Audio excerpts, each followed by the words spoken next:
बीच अब आपको अगली बड़ी खबर बताते हैं। राहुल गांधी ने बीजेपी पर हमला किया है और कहा है कोर्ट को लेकर निशाना साधा है, पक्षपात का आरोप लगाया है। बड़ी खबर आपको बता रहे, देखिए लोकसभा चुनावों के बीच लगातार आरोप प्रत्यारोप का सिलसिला चल रहा है और यहाँ पर राहुल गांधी ने बीजेपी पर ये बड़ा हमला किया है। शहजादे राहुल ने उठाए हैं कोर्ट पर सवाल और कहा है, देखिए न्यायपालिका की प्रणाली पर सवाल उठाए हैं राहुल गांधी ने, पक्षपात का आरोप लगाया है। ये बड़ी खबर आपको बता रहे हैं। राहुल गांधी ने किस तरीके से देखिए बीजेपी पर निशाना साधते हुए क्या कुछ कहा, वो आपको सुनवाते हैं।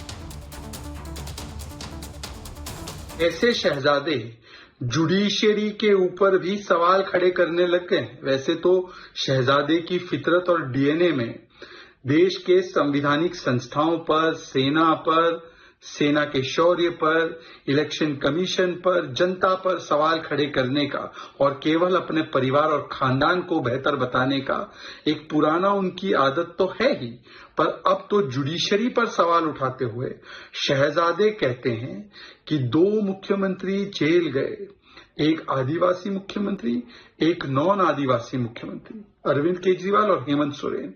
जुडिशरी ने नॉन आदिवासी मुख्यमंत्री को तो राहत दे दी प्रचार की और आदिवासी मुख्यमंत्री को जेल में ही रखा है।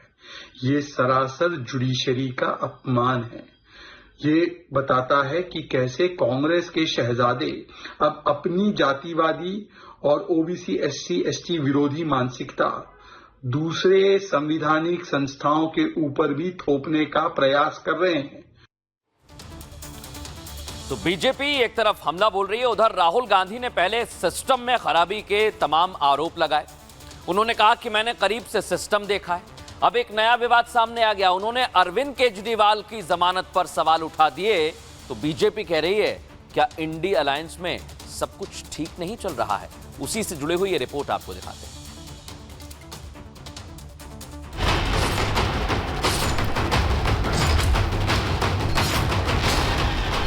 चुनाव चक्र का पहिया जैसे जैसे आगे बढ़ रहा है, सियासी पार्टियां आक्रामक मोड में नजर आ रही हैं। वार पलटवार की तपिश लगातार बढ़ती जा रही है, लेकिन कांग्रेस का हर दांव उल्टा पड़ता दिखाई दे रहा है। कांग्रेस को सत्ता की तड़प ऐसी है कि कोर्ट को भी छोड़ने के मूड में नहीं है। अब देखिए ना, केजरीवाल को जमानत मिले 13 दिन हो चुके हैं और अब उन्हें याद आ रहा है कि आम आदमी पार्टी के मुखिया केजरीवाल की जमानत का फैसला गलत है। यकीन नहीं हो रहा तो राहुल गांधी का ये बयान सुन लीजिए। 2 चीफ मिनिस्टर अरेस्ट हुए, 2 हुए,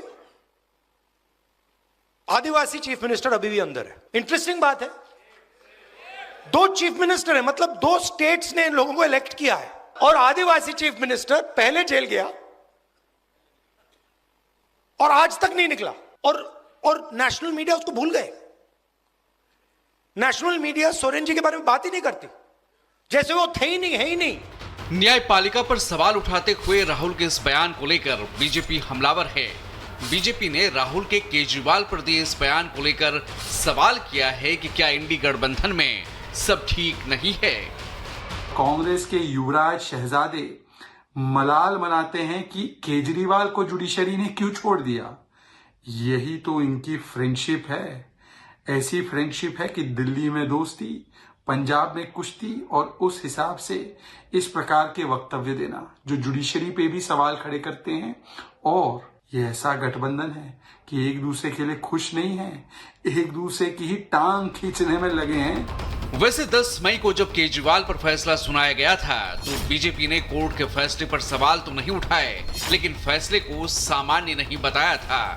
हमारे संविधान निर्माताओं ने कभी ऐसा नहीं सोचा था कि कोई निर्लज्ज व्यक्ति, इतना निर्लज्ज व्यक्ति पावर में आ जाएगा जो जेल में जाने के बावजूद भी इस्तीफा नहीं देगा मॉरल ग्राउंड पर। इसलिए इसका कोई समाधान संविधान लिखते वक्त हमारे संविधान निर्माताओं ने नहीं रखा है।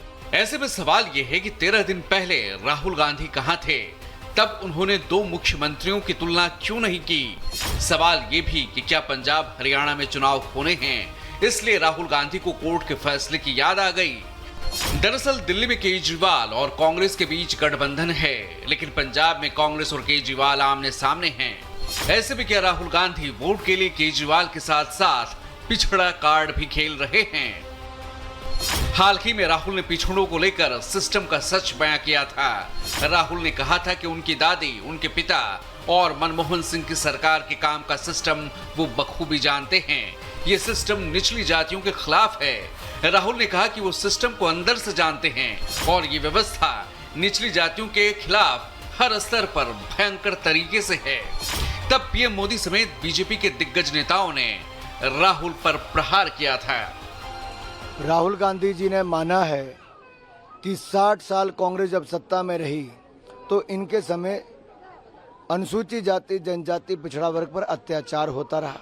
उनको पिछड़ा बना के रखा गया, उनकी केवल वोट का इस्तेमाल किया गया, उनके लिए कुछ नहीं किया गया। वो गरीब थे, उनको और गरीब किया गया। यही कांग्रेस की नीति रही, बांटो और राज करो, जातिवाद, क्षेत्रवाद पर राजनीति करती थी और आगे भी कांग्रेस यही करने वाली है। ये स्वयं उन्होंने माना है कि कैसे उनका शोषण भी होता रहा, कैसे उनको आगे बढ़ने का अवसर नहीं दिया गया। छठे और 7वें चरण में दिल्ली और पंजाब में चुनाव हैं। अब देखना होगा कि राहुल का ये बयान कहीं इंडी गठबंधन के लिए सेल्फ गोल तो साबित नहीं होगा। Bureau report, Republic Bharat. मेरा बच्चा चला गया, उसकी क्या गलती थी? किसी भी बाप को अपने बेटे को गाड़ी देने से पहले उसके पूरे नियम कानून ट्रैफिक के क्या होते हैं वो समझा के गाड़ी देना चाहिए।